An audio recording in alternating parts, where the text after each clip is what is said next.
Kia ora. We're thrilled that Aotearoa New Zealand is hosting the International Working Group Global Secretariat over the next 4 years.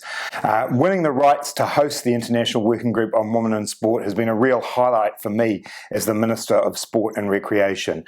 We know we've got a big legacy to follow on from, and I want to thank Botswana for their hosting of the Secretariat over the last few years. For me, as the Minister of Sport and Recreation, I've made women and girls in sport one of my top priorities. We know that there's so much opportunity for women and girls to be able to fulfill their potential through sport and recreation. We've put in place a strategy that's focused on lifting the value and visibility of women and girls in sport and making sure that we improve participation and also leadership. We know that we can have far more women involved in governance roles in sport, and it actually makes for improved decision making. I'm really pleased in New Zealand that New Zealand football has recently elected its first female president, and we're starting to see more women coming through in governance positions, but we know that we've got a really long way to go.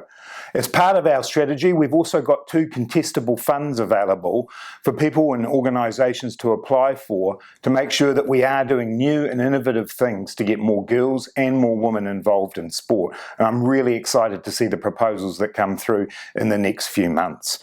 We've had some really successful events celebrating the International Working Group Secretariat being in New Zealand, including a lunch recently in Auckland where our former Prime Minister, the Right Honourable Helen Clark, was announced as patron for our hosting of the International Working Group.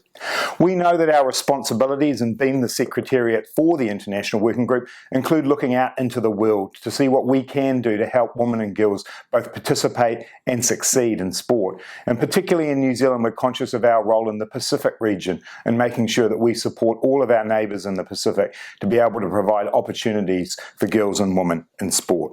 I really do see the International Working Group as a great international example of how you can act as a catalyst for change. We know that there's so much more we can do to improve equity in sport and make sure that all girls and women have the opportunity to participate and achieve their potential. Thank you for honouring us with hosting the International Working Group on Women in Sport, and we look forward to the next 4 years.